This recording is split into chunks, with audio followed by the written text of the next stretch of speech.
പ്രധാനമന്ത്രി നരേന്ദ്രമോദിക്കായി കൃത്രിമ യമുനാക്കെട്ട് സജ്ജമാക്കി. എഎപിയുടെ ഗുരുതര ആരോപണം.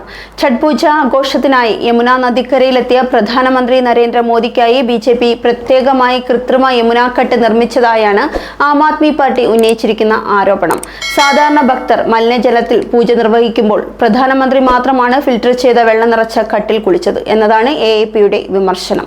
വസീറാബാദ് ട്രീറ്റ്മെന്റ് പ്ലാന്റിൽ നിന്നാണ് ശുദ്ധജലം കൊണ്ടുവന്നതെന്നും ഇതിലൂടെ ബിജെപി പൂർവാഞ്ചൽ പ്രദേശത്തിലെ ഭക്തരെ വഞ്ചിച്ചുവെന്നും എഎപി ആരോപിച്ചു. ഭക്തരുടെ വിശ്വാസത്തോടൊപ്പം അവരുടെ ആരോഗ്യത്തെയും ബിജെപി അവഗണിച്ചുവെന്ന് എഎപി വക്താക്കൾ പ്രതികരിച്ചു. അതേസമയം ആരോപണങ്ങളെ ബിജെപി തള്ളി. ആം ആദ്മി പാർട്ടിയുടെ നിരാശയാണ് ഇതിന് പിന്നിൽ. പ്രധാനമന്ത്രിയും ഭക്തരും പങ്കെടുക്കുന്ന ചടങ്ങിന് മുൻപ് കട്ട് വൃത്തിയാക്കി തയ്യാറാക്കി എന്നേ ഉള്ളൂ എന്ന് ഡൽഹി ബിജെപി പ്രസിഡന്റ് വീരേന്ദ്ര സച്ദേവ് മറുപടി നൽകി.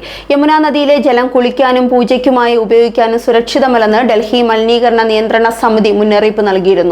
ബീഹാറിലെ വോട്ടുകൾക്കായി വിശ്വാസത്തെയും ആരോഗ്യത്തെയും രാഷ്ട്രീയവൽക്കരിക്കുകയാണ് ബിജെപി എന്നും പാർട്ടി ആരോപിച്ചു. 2018-നും 2024-നും ഇടയിൽ യമുന തീരത്ത് ഛഠ് പൂജ നടത്തുന്നത് ആം ആദ്മി സർക്കാർ നിരോധിച്ചിരുന്നു. പിന്നീട് ബിജെപി അധികാരത്തിലെത്തിയതോടെയാണ് ഈ സ്ഥലങ്ങൾ വീണ്ടും ഭക്തർക്കായി തുറന്നുകൊടുത്തത്.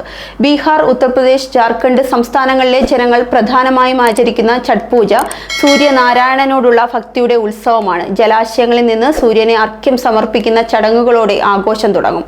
ഈ വർഷത്തെ ഛഠ് പൂജ ഉത്സവങ്ങൾ ഇന്ന് അവസാനിക്കും. Zag news, Thiruvananthapuram. നേരിന്റെ വാർത്തകൾ നിങ്ങളുടെ വിരൽത്തുമ്പിലെത്താനായി സാഗ് ന്യൂസ് ചാനൽ സബ്സ്ക്രൈബ് ചെയ്തും ഷെയർ ചെയ്തും ഒരു ശരിയായ മാധ്യമ നിലപാടിനൊപ്പം നിൽക്കാൻ ഞങ്ങൾ നിങ്ങളെ ക്ഷണിക്കുന്നു.